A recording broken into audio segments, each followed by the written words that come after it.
जो लोग लेट आए हैं ना उनके लिए एक और बता दें कि जब ये शिविर का प्रयोजन क्या, कैसे शिविर को अटेंड करें, कैसे सुने। तो जब कोई भी वक्ता बोल रहा हो ना, तब आप उनको सुनकर अपने कषाय कैसे मिटे, है ना, उस पर चिंतन करो कि कौन सा मेरा कषाय सबसे बड़ा है और वो कैसे मिटे। क्योंकि बहुत सारे जो विषय है वो कुछ लोग 20-30 साल से स्वाध्याय कर रहे हैं, उनको पता होते हैं, तो उसमें बोर होने के बदले चिंतन करें कि ये जो ज्ञान है तभी प्रकट होगा जब मेरे कषाय मिटेंगे। और ऐसे उच्चरी मुद्रा रख सकते हैं, जो जिब्बा है उनको ऊपर तालु के ओर ऐसे रोल करके रख सकते हैं, उससे एकाग्रता बढ़ती है। और जो प्रश्न पूछेंगे वो ये प्रेजेंटेशन के ऊपर से होंगे और प्राइजेस भी है ना। और जो सबसे ज़्यादा शांत रहेगा उनको फर्स्ट प्राइज मिलेगा। तो एनीवेज एकाग्रता पूर्वक सुने कि इसमें बहुत सारा विषय है ना। जो अभी दीदी ने जो बताया उसमें इतना सारा विषय था, उसमें से प्रश्न फिर आपको पूछे जाएंगे। यहाँ पर भी जो विषय है वो बहुत अच्छा विषय है, थोड़ा अध्यात्म की ओर ले जाएगा और आपको, है ना, आपका श्रद्धांत सही बनाएगा, ऐसा विषय है। जय जिनेन्द्र, आज हम यहाँ पर 6 ढाला का ढाल 2 करेंगे। लास्ट टाइम अगर आप लोगों ने शिविर अटेंड किया था तो मैंने ढाल 1 प्रेजेंट किया था। अच्छा, उसका ब्रीफ रुचिका ने पहले ही दे दिया। ऑलमोस्ट वहाँ पर हमने यही पढ़ा था, निगोद और स्थावर और त्रस्कायिक जीवों के बारे में। तो 6 ढाला ग्रंथ जो है पंडित दौलत राम जी ने आज से 200 वर्ष पहले लिखा था। 6 ढाल, जैसा कि नाम में ही पता चल रहा है, 6 प्लस ढाल, इसमें 6 चैप्टर्स या 6 अधिकार हैं। और ढाल इज प्रोटेक्शन फ्रॉम आर, मतलब अपने खुद के दुखों से प्रोटेक्शन। ओके, इसमें 6 ढाल में मुख्यतः से 3 बात का वर्णन किया है कि दुख क्या है, दुख का कारण क्या है और दुख से छूटने का उपाय क्या है। जो पंडित दौलत राम जी हैं उन्होंने यहाँ पर इसको वैद्य की पद्धति से बेसिकली प्रेजेंट किया है। और अगर जैसे मोस्ट ऑफ अस हम टेक्निकल बैकग्राउंड से हैं, राइट, तो जैसे जब तक हमें बग का रूट कॉज नहीं पता होता, वैसे तब तक हम वो बग फिक्स नहीं करते, राइट। तो वैसे ही उन्होंने स्टार्ट किया कि ढाल 1 में उन्होंने दुखों का बताया कि दुख एक्चुअली क्या है, क्योंकि अभी हमें पता ही नहीं है कि दुख है क्या। ये जन्म मरण का दुख, जैसे रुचिका जी ने एक्सप्लेन किया कि निगोद में जो है इतना मुश्किल है कि उसको वहाँ से बाहर निकलना, तो हमें ये सब दुख पता ही नहीं है कि दुख क्या है। तो पहले उन्होंने एक्सप्लेन किया कि दुख क्या है, फिर उसके बाद वो बता रहे हैं अभी ये ढाल 2 में आज जो हम डिस्कस करेंगे वो कि दुखों का मूल कारण क्या है, और फिर आगे आने वाली ढालों में हम पढ़ेंगे कि उससे छूटने का उपाय क्या है। तो दुख के जो मूल कारण बताए हैं वो ये बताए हैं, अगर उसको एक शब्द में बोलें तो वो है मिथ्यात्व, 2 शब्द में बोलें तो अग्रहित और ग्रहित मिथ्यात्व, 3 शब्दों में बोले तो मिथ्या दर्शन, मिथ्या ज्ञान, मिथ्याचारित्र, और अगर 6 शब्दों में बोलें तो इनको फर्दर डिवाइड कर देंगे, अग्रहित और ग्रहित के मिथ्या दर्शन, अग्रहित मिथ्या दर्शन, अग्रहित मिथ्या ज्ञान, अग्रहित मिथ्याचारित्र, और फिर ऐसे ही ग्रहित के 3 दर्शन, ज्ञान और चारित्र। अब इसको डिटेल में देखेंगे। तो दूसरी ढाल में टोटल 15 छंद हैं। पहला छंद जो है उन्होंने संसार परिभ्रमण का कारण बताया, जिसमें वो पूरा कनेक्ट करते हैं ढाल 1 को ढाल 2 से बेसिकली। फिर 2 से स्टार्ट होता है कि अग्रहित मिथ्या दर्शन क्या है, फिर उसके बाद 7 तत्व संबंधी भूल 2 से 7 में, और फिर उसके बाद अग्रहित मिथ्या ज्ञान, अग्रहित मिथ्या चारित्र, फिर उसके बाद ग्रहित का, ऐसे ही सेम सीक्वेंस फॉलो किया। आज यहाँ पर हम सिर्फ 7 संबंधी भूल के बारे में डिस्कशन करेंगे। और बेसिकली मैंने उससे क्या सीखा, मैं आप लोग सब जानते ही होंगे 7 तत्व के बारे में, बट मैं यहाँ पर वो डिस्कस करूँगी जो मुझे लगा कि ये बहुत इम्पॉर्टेंट है और इसके लिए हमारा बिल्कुल विपरीत मान्यता थी बेसिकली, वो हम डिस्कस करेंगे। तो पहला छंद जिसमें ऐसे मिथ्यादग ज्ञान चरणवश भ्रमत भरत दुख जन्म मरण, ताते इनको तजिए सुजान सुनतिन संक्षेप करूं बखान। तो उन्होंने यहाँ पर संसार परिभ्रमण का कारण बताया, जैसा अभी रुचिका ने बहुत अच्छा एक्सप्लेन किया कि निगोद से जैसे निकलने का, तो ऐसे ही संसार परिभ्रमण का कारण बेसिकली 4 गतियों में जो है ढाल 1 में जैसे एक्सप्लेन किया था कि 4 गति में भ्रमण करता जा रहा है जीव जो है, राइट। तो यहाँ पर उन्होंने जो एक एक वर्ड यूज किया, जैसे एक छंद में 12 से 15 वर्ड यूज किए हैं, हर वर्ड जो है उसका अपना एक स्पेशल रेलिवेंस है। जैसे पहला वर्ड यूज किया ऐसे, सिर्फ ऐसे वर्ड यूज करके उन्होंने पूरी ढाल 1 और ढाल 2 को कनेक्ट कर दिया है। ये बताते हैं कि कैसे कैसे, ऐसे का क्या मतलब है, कैसे मतलब कि ऐसे जन्म मरण के दुख जो हमने पहली ढाल में पढ़े थे, चारों गति के दुख। तो बेसिकली ये बोलना चाहते हैं कि कोई भी संयोग जो है वो सुख या दुख का कारण नहीं हो सकता, तो उसको अच्छे से समझो और उसका त्याग करो। तो बेसिकली यहाँ पर जो सेकेंड वर्ड है मिथ्या द्रव्य ज्ञान चरण वर्ष, ये 3 वर्ड हैं जो एक ही वर्ड में कनेक्ट हुए हैं, मिथ्या, दर्शन, ज्ञान और चरित। सो बेसिकली जीव के मुख्यतः रूप से 3 ही चीजें होती हैं, जैसे श्रद्धान, ज्ञान और आचरण, है ना। तो वो मिथ्या दर्शन मतलब हो गया कि विपरीत श्रद्धान। सबसे पहले लेते हैं कि मिथ्यात्व क्या है। तो अगर इसको स्प्लिट करें तो मिथ्या प्लस तव, मिथ्या मतलब विपरीत, तव मतलब भाव, तो इसी का कैटेगरी हो गया दर्शन, ज्ञान और चरित। तो मतलब विपरीत श्रद्धान, विपरीत ज्ञान और वही उसी की वजह से विपरीत आचरण जो हम करते हैं। ठीक है। तो अनादिकाल से जीव सिर्फ मिथ्यात्व के वशीभूत होके जन्म मरण की साइकिल में घूमता जा रहा है, चारों गति में भ्रमण कर रहा है। अब सेकेंड, अब क्योंकि जैसे मिथ्यात्व की बात हुई है तो अब उसका डिटेल पढ़ेंगे कि बेसिकली वो है क्या। तो मिथ्यात्व जो है उसको बताया दुख का कारण, और उसका यहाँ इंट्रोडक्शन देते हुए पंडित जी बताते हैं कि मिथ्यात्व 2 टाइप का हो गया, अग्रहित और ग्रहित। अग्रहित हो गया कि जो हमने अभी, हमें किसी ने सिखाया नहीं है, अनादिकाल से जो चलता आ रहा है वही चलता आ रहा है, वो विपरीत श्रद्धान, ज्ञान और चारित। और ग्रहित मतलब जो हमने नया नया अभी इसी जन्म में ग्रहण किया या किसी और से लिया, वो हो गया ग्रहित। तो पहली लाइन जब डिस्क्राइब करते हैं, इसमें जो सेकंड छंद की जो पहली लाइन है उसमें उन्होंने पूरा इसका डेफिनेशन दे दिया कि अग्रहित मिथ्या दर्शन क्या है। जीवादि प्रयोजन भूत तत्व सरदे तिन माही विपर्य, कि जीवादि जो 7 तत्व हैं उसका विपरीत श्रद्धान, उसका जो विपरीत श्रद्धान है वही अग्रहित मिथ्या दर्शन है।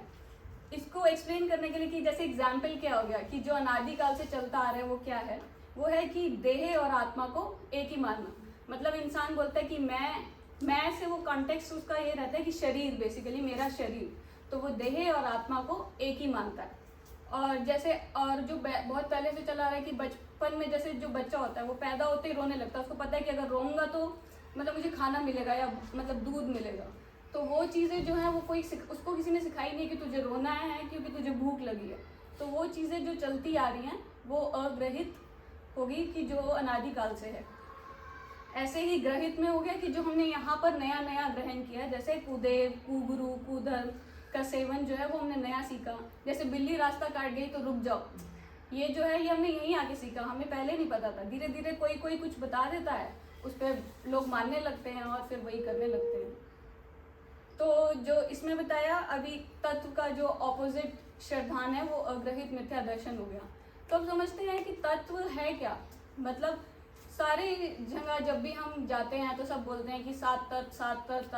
तो तत्व क्या है? तत्व बेसिकली अगर इसको स्प्लिट करें, तत्व प्लस तव, जैसा मिथ्यात्व में तव था, तव का मतलब वही रहेगा कि भाव, और तत्व का मतलब हो गया कि वस्तु। तो जो वस्तु जैसी है उसको वैसे ही जानना इस तत्व, राइट। तो लेकिन यहाँ पर पंडित जी फिर कहते हैं कि प्रयोजन भूत, जीवादि प्रयोजन भूत। पर प्रयोजन भूत क्यों यूज किया उन्होंने? प्रयोजन भूत इसलिए यूज किया कि क्योंकि हर वस्तु को जो जैसी है उसको वैसा ही जाना। जीव में मतलब लोक का लोक में अनंत वस्तु है, सबको अगर जानने लगे तो बस हो जाएगी। तो उन्होंने हमारे लिए सिलेबस रिड्यूस कर दिया। जैसे रुचिका ने बोला था ना कि उनको पता है कि तुमसे ये नहीं हो पाएगा, तुम बस त्रस जीव को बचा लो, स्थावर को छोड़ दो। वैसे ही उन्होंने कहा कि तुम सारी वस्तुओं को छोड़ दो, बस ये 7 चीजें जान लो, जीव, अजीव, आश्रव, बन, संवर, निर्जरा और मोक्ष। फिर उसके बाद बिना टाइम वेस्ट करते हुए उन्होंने सीधा बताना शुरू किया, 7 तत्व का इंट्रोडक्शन दिया और फिर बताया कि जीव का एक्चुअल स्वरूप क्या है और अजीव का स्वरूप क्या है। तो एक एक लाइन में उन्होंने बताया, चेतन को है उपयोग रूप, बिन मूरत चिन्ह मूरत अनूप। तो उन्होंने बताया 4 कैरेक्टरिस्टिक्स बताई यहाँ पर। पहली उपयोग रूप, दूसरी बिन मूरत, तीसरी चिन्ह मूरत और चौथी अनूप। उपयोग रूप का मतलब है ज्ञान और दर्शन। जैसा कि अभी सुना था हमने कि आत्मा का साथ सिर्फ ज्ञान और दर्शन ही रहता है, वो ज्ञाता दृष्टा हो जाता है। बिन मूर्त मतलब कि मेरे को तो कोई देख ही नहीं सकता, मतलब जो मेरा अंदर सोल है उसको कोई देख नहीं सकता। अमूर्तिक है वो, उसमें स्पर्श रस गंध वर्ण नहीं होता, ठीक है। और जिसमें स्पर्श रस गंध वर्ण होगा वो उसका ऑपोजिट हो जाएगा बेसिकली अजीव। तो चिन्ह मूर्त मतलब ज्ञान की मूर्ति, और अनूप मतलब जिसकी कोई उपमा नहीं की जाए। तो ये बीच में लिखा है जीव का स्वरूप चेतन अर्थात आत्मा। तो फिर उसके बाद थर्ड में उन्होंने इंट्रोडक्शन दिया कि अब जीव तो तुमने समझ लिया, अब अजीव क्या है। तो अजीव में वो द्रव का इंट्रोडक्शन देते हैं। जैसे द्रव्य में देखे जाएं तो जीव और अजीव हो गया, और अजीव के अंदर 5 आ गए, पुद्गल नवधर्म अधर्म काल। तो उन्होंने इससे ही शुरू किया, बहुत सुंदर लाइन, पुद्गल नवधर्म अधर्म काल इनते न्यारी है जीव चाल। तो उन्होंने इसी में बता दिया कि पुद्गल नवधर्म ये सब अजीव हैं, इनमें स्पर्श रस गंध वर्ण है, बट ये जीव से बिल्कुल डिफरेंट है। इनते न्यारी है जीव चाल, उनसे न्यारी है जीव चाल बताते हुए वो बता रहे हैं कि अब जीव में क्या था, अजीव में क्या है। जीव में था कि वो चेतन है, उपयोग है, अमूर्तिक है और उपमा रहित है, राइट। उसी के ऑपोजिट हो गया अजीव की उसके अंदर वो जड़ है बेसिकली, मूर्तिक है वो, मतलब आप देख सकते हो उसको, स्पर्श रस गंध वर्ण होता है उसमें। जैसे उसमें बोला वो उपयोग रूप है, ज्ञाता दृष्टा है। ये क्या है, रूखा आदि, मतलब रूखा है, चरपरा है, मतलब इसका कुछ टेस्ट है बेसिकली।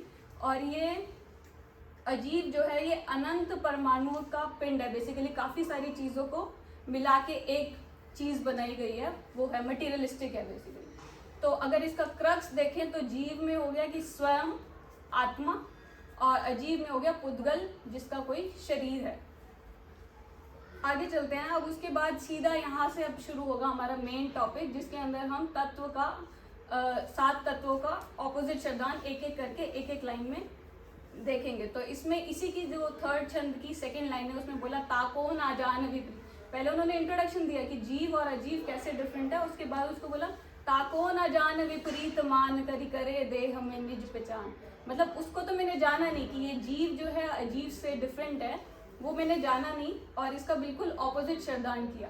तो अगर जीव तत्व का विपरीत शब्दांत देखें तो वो ये है कि पुद्गल आदि द्रव्य को अपने से भिन्न नहीं जानता, मतलब अपने देह में ही अपनी आत्मा की पहचान करता है, कि शरीर में ही आत्मा की पहचान की बेसिकली।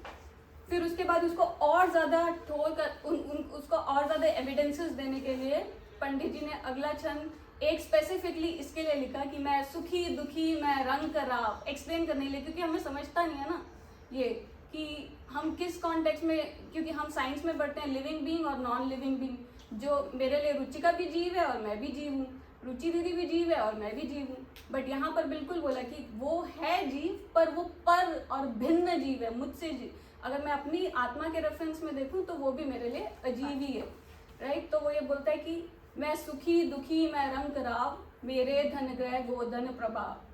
तो बोलता है कि वास्तव में जीव का स्वभाव जो है वो सुख दुख होता है, परंतु सुख दुख होने का जो वो कारण मानता है वो गलत है। जीव सुखी या दुखी होता है, बट जो मान्यता है वो डिफरेंट है।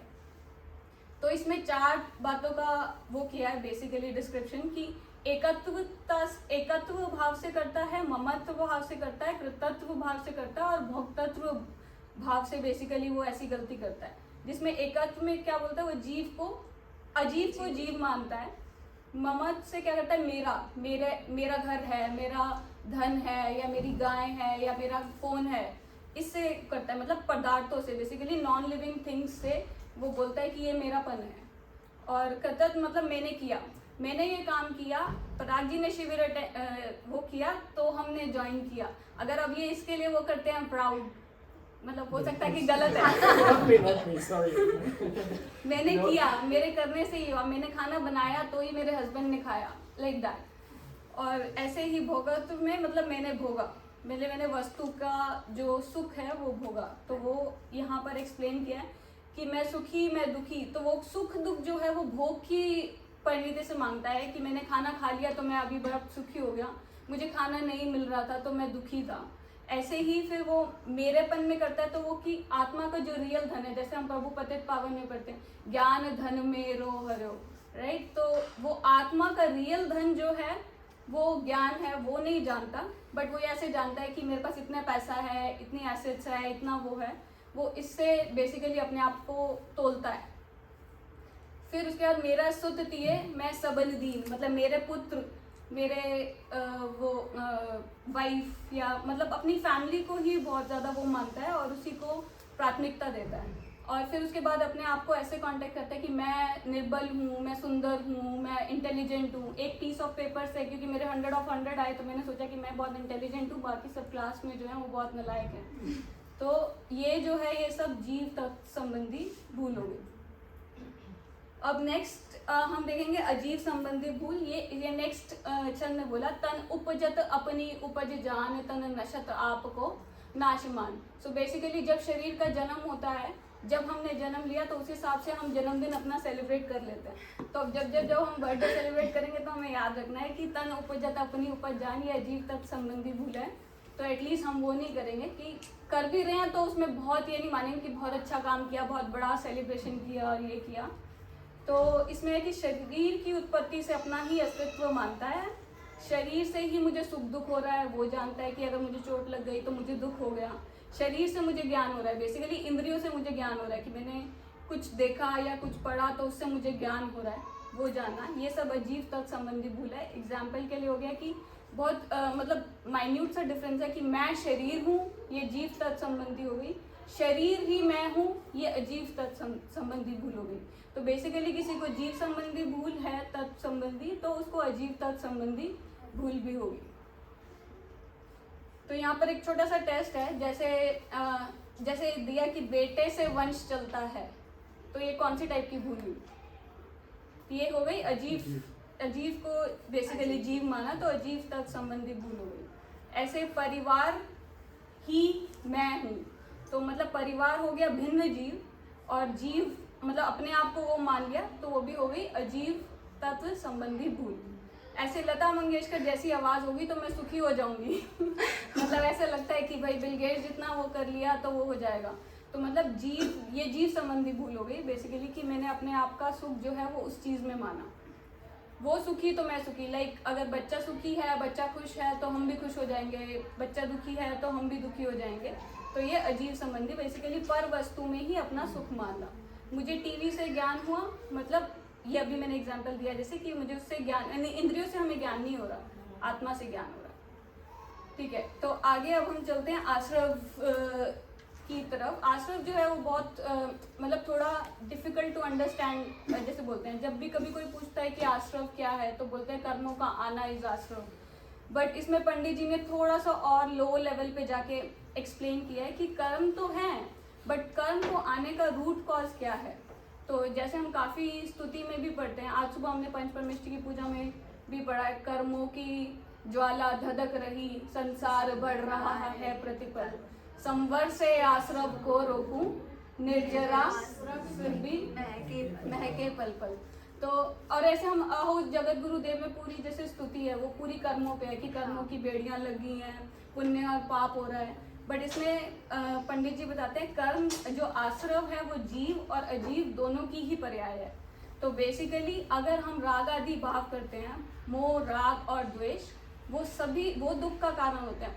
उन भावों से जो कर्म बनते हैं, बेसिकली जो कर्म आना शुरू होते हैं वो आश्रव हो जाते हैं। तो पंडित जी ने इसको एक छोटी सी मतलब उससे डिस्क्राइब किया, राग आदि प्रकट जे दुख दे। तो जो राग द्वेष भाव जो प्रकट हो रहे हैं उससे दुख आता है, क्योंकि हम जैसे पैसों में अगर वो कर रहे हैं कि राग है कि मुझे बहुत पैसा कमाना, तो बंदा उसके पीछे सारा दिन परेशान रहता है, तो उसके पीछे लगा रहेगा दिन रात। तो जीव का जो मोह राग द्वेष का भाव है वो भाव आश्रव है। तो दो कैटेगरीज की डिवाइड की हैं कि द्रव्य और भाव। तो भाव कर्मों का जो आना हम हमेशा बोलते हैं डेफिनेशन वाइज दैट इज द्रव्य आश्रव, बट एक्चुअल रीजन द्रव्य आश्रव होने का जो भी है वो है भाव आश्रव। तो उसमें क्या हो गया कि जो मोह राग द्वेष के भाव परिणाम किए उससे जो कर्म आए, तो बेसिकली भाव से एरो जाएगा द्रव्य की तरफ। ठीक है, तो उसके निमित्त से कर्म आना इज द्रव्य आश्रव। तो द्रव्य जो हो गया वो अजीव संबंधी हो गया, और जो भाव जो भी जीव के हो रहे हैं वो जीव संबंधी हो गए। तो इसीलिए बोला कि आश्रव कर्म जो हो गए वो दोनों, आश्रव जो हो गया वो जीव संबंधी भी हो गया और अजीव संबंधी भी हो गया। बट एक्चुअली में भूल ये नहीं बताइए कि राग द्वेष भाव हुआ तुम्हें, वो है तिन्ही को सेवत गिनत चेन। जब वो उन्हीं को सेवता है सारी टाइम, तो जो है वो आश्रव संबंधी भूल हो जाता है। तो आश्रव जो है वो वर्तमान में भी दुख रूप है और आने वाले काल में, लाइक भविष्य में भी जो है वो दुख रूप रहेगा। तो अभी अगर देखें तो वो कैसे है कि अभी है कि मोह के कारण बच्चे को, पति को, शरीर का दुख जो है वो अपना लगता है। बेसिकली शरीर को दुख हो रहा है तो अपना लगता है। अगर सायन को दुख होता है तो जैसे रुचि दीदी आपको दुख लगता है, राइट? तो ये वैसा ही है। और भविष्य में कैसे होगा, क्योंकि अगर कल को अपना ही बच्चा अपने से अलग हो जाता है तो फिर वो भविष्य में वो उस टाइप का दुख का कारण बन जाएगा। तो मेन जो आश्रय तत्व की भूल हो गई वो ये हो गया कि मोह राग द्वेष भावों को सुख रूप मानना और कोई काम के निमित्त से उत्पन्न विभाव। और इसमें ये भी है कि जैसे आश्रम में क्या हो गया, अपना नेचर भी जनरली लोग बताते हैं कि जैसे मेरे को बहुत गुस्सा आता है, जबकि वो मोह राग द्वेष के किसी मतलब विकारी भावों की वजह से जो मेरा स्वभाव है वो विभाव में कन्वर्ट हो गया, और वो मैंने बता दिया कि ये मेरा नेचर हो गया। ये बहुत हंसमुख है। तो जबकि इसको राग द्वेष भाव किसी वजह से, इसका जो विकारी भाव थे उसकी वजह से स्वभाव विभाव में बदल गया था, तो वो उसको बेसिकली हम बताने लगते हैं कि हमारा नेचर ही है, जबकि हमारा नेचर ऐसा नहीं है, वो हमारा विभाव है। तो अब आगे चलते हैं। अब उसके बाद जैसे आश्रव के बाद बंध के बारे में डिस्क्राइब किया पंडित जी ने, उसमें बताया कि ये बहुत ही मिसकॉन्सेप्ट था, मतलब अभी तक मुझे तो था, मे बी आपको भी थोड़ा क्लिक करे कि पुण्य और पाप का डिफरेंस लगता था कि पुण्य कर रहे हैं तो हम अच्छा काम कर रहे हैं और शायद उससे निर्जरा भी हो रही है, और फिर पाप जो है वो बंदा करते हुए, तो पाप करते हुए तो हम डरते ही हैं। तो इसमें बताया कि शुभ अशुभ बंध के फल मंझार रति करे निज पद विसार। तो मतलब वो बोलते हैं कि पाप कर्म हो या शुभ कर्म हो, दोनों का जो आउटकम और रिजल्ट है वो संसार रूपी है, और संसार जो है वो दुख से भरा हुआ है। तो चाहे आप पाप कर रहे हो चाहे आप पुण्य कर रहे हो, वो दुख रूपी है।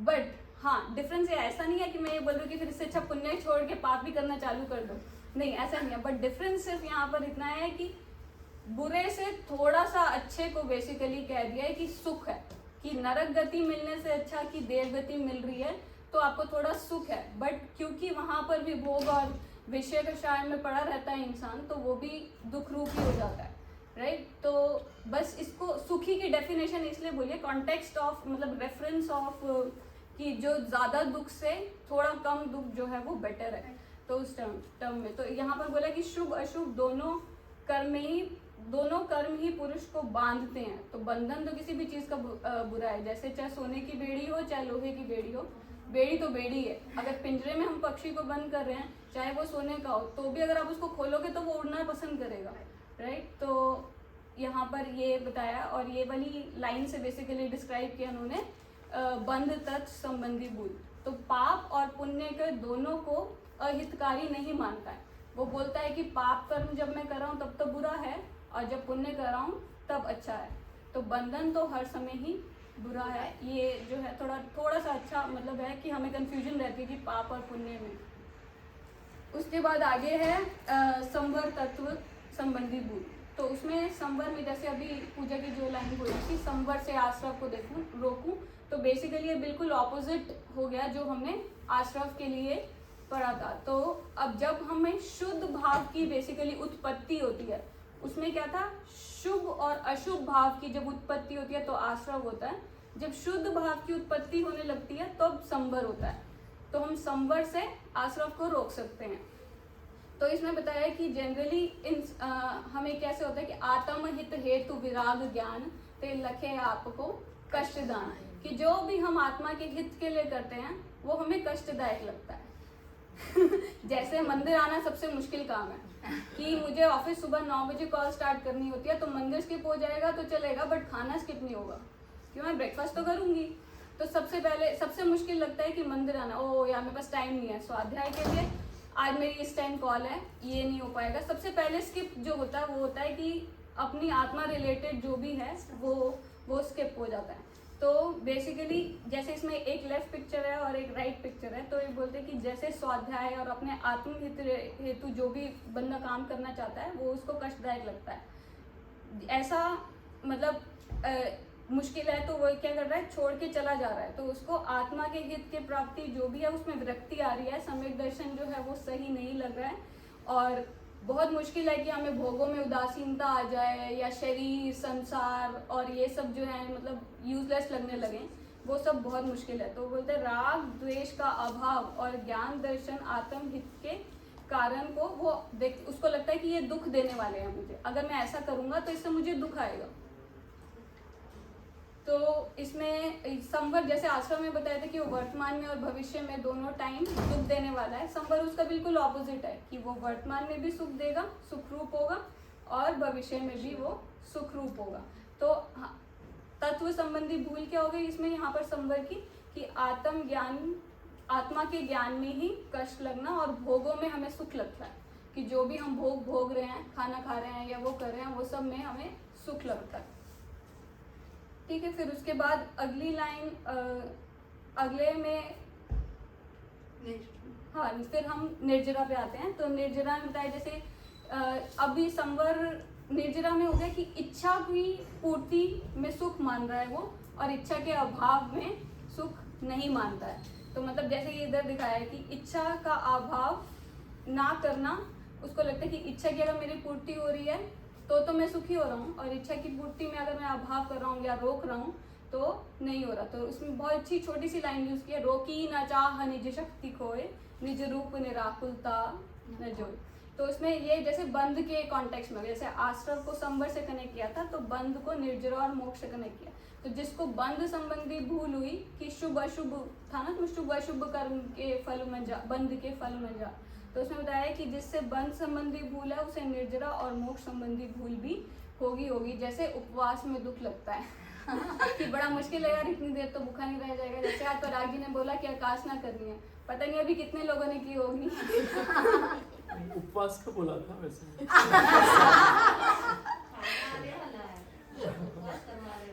जिनकी भावना हो, इच्छाओं को जीतने की, तो रोकी ना चाह, तो आज हमें अगर अपनी चाह रोकेंगे तो थोड़ी सी निर्जरा हो जाएगी ना पराग जी। ठीक है, तो उसके बाद इसमें जैसे बताया कि इच्छा की पूर्ति में सुख मानता है और इच्छा का अभाव में वो सुख नहीं मानता है। उसके बाद नेक्स्ट हो गया मोक्ष। तो मोक्ष जो है वो बेसिकली क्या है, वो निराकुलता रूप है, सच्चा सुख है। ये तो हम जानते नहीं है कि मोक्ष जो है वो सच्चा सुख है। तो बेसिकली जैसे बंध तत्व में हमने भूल की थी कि शुभ और अशुभ को पुण्य और पाप से वो किया था, तो हम सोचते हैं कि आज हम पुण्य करेंगे तो कल हमें देवगति मिल जाएगी। तो बेसिकली हम ये चाह रहे हैं कि हमें कल को बहुत ज़्यादा भोग मिल जाएंगे, क्योंकि देवगति में तो हमें कुछ नहीं करना, सब कुछ कल्प वृक्ष से मिल जाएगा, तो हमें करना नहीं। तो लोग कंफ्यूज, मतलब मैं कंफ्यूज हो जाती थी। तो अभी थोड़ा सा कॉन्सेप्ट क्लियर हुआ है कि बेसिकली पुण्य से और मोक्ष में कितना डिफरेंस है। मोक्ष जो है वो पूर्ण सुख रूप है, जिसमें कृत्य हो जाएंगे, जैसा रुचिका ने बताया कि कुछ नहीं करना आपको, अति इंद्रिय है वो। और इसमें क्या है कि इंद्रिय सुख में इंसान जो है वो उलझा रहता है, तो ये आकुलता रूप होती है, क्योंकि हमें और ज्यादा वो मिलता है। तो ये वैसी बात हो गई कि जैसे आग में घी डाल दिया, तो एक इच्छा पूरी की, दूसरी इच्छा पूरी की, तीसरी इच्छा, तो वो भड़क, जैसे निर्जरा का मैं बताया ना कि इच्छा की पूर्ति में ही सुख मानता है, तो वो एक करी, दूसरी करी, तीसरी करी, तो वो और धधकती जाएगी बेसिकली, और उससे और बंदा कर्म जो है वो अपने बांधता रहेगा, और उसकी वजह से मोक्ष अटेन करने में उसको और वो गैप आ जाएगा बेसिकली। तो अतीन्द्रिय सुख को हम नहीं पहचानते, क्योंकि हमने कभी वो अनुभव नहीं किया। वो निराकुलता रूप लगता नहीं है, क्योंकि आत्मा का हित करना तो हमें कष्टदायक लग रहा होता है। तो ये मोक्ष संबंधी भूल होगी कि कर्म बंध का अभाव जो होता है वो ही मोक्ष है, ये समझता नहीं है इंसान। मोक्ष जो है वो स्वतंत्र है, सम है, अतीन्द्रिय है, निराकुल है, अविच्छिन्न है। जबकि जो बंध है वो इसके डिफरेंट हो गया कि वो पराधीन है, विषम है, इंद्रिय सुख है, आकुलता रूप है, और वो विच्छिन्न है। ये सब जो है वो ऑपोजिट होने की वजह से हम मोक्ष तक संबंधी भूल करते हैं कि मोक्ष में भी वो इंद्रिय सुख की ही जाति की कल्पना करता है कि वो देवगति के ही सुखों को बेसिकली मांगने की इच्छा कर रहा है, ये करके कि आज मैं पूजा कर रहा हूँ तो मुझे पुण्य मिल जाएगा और मुझे सुख और सुखों की प्राप्ति होगी। जबकि वो ये नहीं जानता कि ये सुख नहीं है, वो दुख रूपी है, बट वो इंद्रिय से आने वाला दुख है। मोक्ष में अनंत सामग्री प्राप्त होगी, वो ऐसा मानता है। उसको ये लगता है कि देव गति के कॉन्टेक्स्ट में वो मोक्ष को समझ रहा है। तो बेसिकली यहाँ पर जो क्रक्स है वो ये है कि एक तत् संबंधी भूल होगी तो हमें अल्टीमेटली सातों तत् संबंधी भूल होगी। तो यहाँ से जो टेक अवे पॉइंट्स है जो मुझे लगे, मे बी और भी होंगे, कि जीव तत्व संबंधी जिसको भूल है उसको अजीव तत्व संबंधी भूल भी होगी। जैसे अगर किसी को लौकी और घिया और तोरी का डिफरेंस नहीं पता, तो अगर कोई घिया लेने गया तो उसने तोरी खरीद ली, तो इसका मतलब उसने दोनों चीज़ की मिस्टेक की, मतलब उसको तोरी का भी नहीं पता था और घिया का भी नहीं पता था कि क्या है, राइट। तो ये वैसे ही हो गया कि जिसने चेतन और अचेतन को डिफ्रेंशिएट नहीं किया तो उसने दोनों तत्व संबंधी भूल की। ऐसे ही आश्रव और संवर की जो भूल है वो हो गई। अगर आश्रव की है तो संवर की भी हो जाएगी। जैसा भी एक्सप्लेन किया, बंध की है तो निर्जरा और मोक्ष की भी भूल हो जाएगी। और ये तीन चीज़ें last time I think Ruchika ने ये बहुत अच्छा एक्सप्लेन किया था, ज्ञानावरण से आश्रव होता है। तो वो मैंने इसमें पढ़ा हो कि आश्रव भाव जो है वो ज्ञानावर्णी के कर्म के उदय से होता है। ऐसे ही जो बंध है, अगर हम मोहनीय कर्म कर रहे हैं तो हमें बेसिकली बंध होगा ही होगा, राइट। और अनादि से जो है हम लोग बस आश्रव भाव ही करते आ रहे हैं, संवर तो हमने कभी अभी तक मतलब किया ही नहीं है और हुआ भी नहीं है। तो ये जो है ये 7 तत्संगी भूल थी। आगे हम नेक्स्ट में देखेंगे, यहीं से मैं अपनी बात खत्म करती हूँ।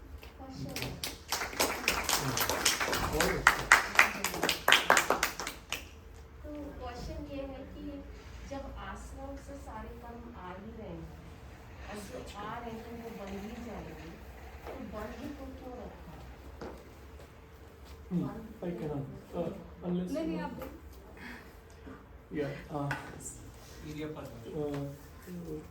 आश्रव है वो आत्मा के प्रदेशों में एक समय के लिए कर्मों का आना, और बंध है वो आत्मा के प्रदेशों में एक से अधिक समय के लिए कर्मों का रुकना।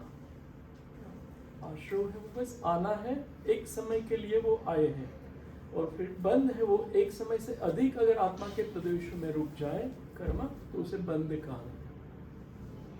जैसे सागरोपम तक या पल्योपम तक, तो वो बंध कहलाएगा।